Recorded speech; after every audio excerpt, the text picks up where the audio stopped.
কক্সবাজার শহরের অভ্যন্তরে প্রথম হক স্পোর্টস এরিনা ফুটবল টার্ফের জমকালো উদ্বোধন করা হয়েছে।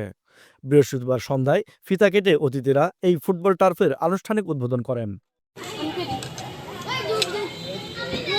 শহরের ঝাউতলা গাড়ির মাঠে এই ফুটবল টার্ফ সম্পূর্ণ আন্তর্জাতিক আদলে গড়ে তোলা হয়। প্রবীণ মুরব্বী রশিদ আহমদ হুমায়ুনের সভাপতিত্বে ও টার্ফের পরিচালক আজিজ রাসেলের সঞ্চালনায় উদ্বোধনী অনুষ্ঠানে অতিথি ছিলেন জেলা শ্রমিক দলের সভাপতি রফিকুল ইসলাম, জেলা ক্রীড়া কর্মকর্তা মোহাম্মদ আলাউদ্দিন, জেলা বিএনপির স্বেচ্ছাসেবক বিষয়ক সম্পাদক অধ্যাপক আইজুর রহমান, জেলা যুব দলের সভাপতি অ্যাডভোকেট সৈয়দ আহমেদ উজ্জ্বল, বাংলাদেশ স্পোর্টস প্রেস অ্যাসোসিয়েশন কক্সবাজারের সভাপতি এমআর মাহবুব সহ রাজনৈতিক, সামাজিক ও ক্রীড়াঙ্গনের ব্যক্তিবর্গ।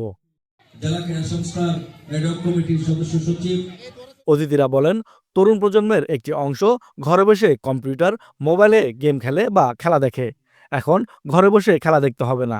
শহরে বসবাসরত যারা বাইরে যাওয়ার সুযোগ পায় না, তারা শহরের মধ্যে এই টার্ফে এসে খেলতে পারবেন। এই জায়গাটা আগে ছিল একটা আপনার গ্যারেজের মতো, তো এখন গ্যারেজ ছেড়ে এটা একটা সুন্দর মাঠ হয়েছে। আসলে সবার জন্য একটা ভালো, যে যারা ইয়াং আছে তারা আসলে মাদক থেকে দূরে থাকবে।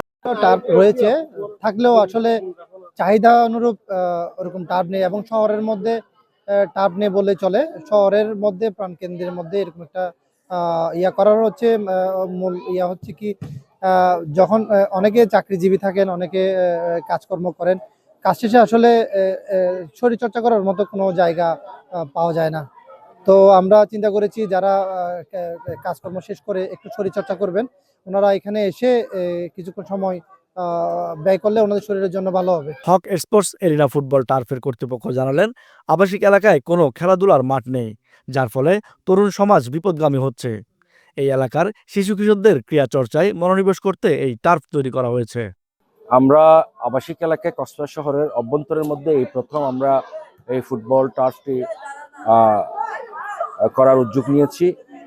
এর মাধ্যমে আশা করছি এলাকার আমাদের সন্তান, আমাদের ভাই যারা আছেন, শিশুরা, তারা ক্রীড়ামুখী হবে, ক্রীড়া চর্চা করবে এবং একটি সুস্থ ক্রীড়া চর্চার মাধ্যমে নৈতিকবান সমাজ এবং সমৃদ্ধ দেশ গঠনে ভূমিকা পালন করবে। জেলা ক্রীড়া কর্মকর্তা মোহাম্মদ আলাউদ্দিন বলেন, কক্সবাজার স্টেডিয়াম ছাড়া আর কোনো খেলার মাঠ নেই। এখানকার বেশিরভাগ মানুষ কর্মজীবী, তাই স্টেডিয়ামে খেলার সুযোগ হয় না সবার। তাই এই টার্ফটি সকলের খেলার উপযোগী। News desk, Penowa news.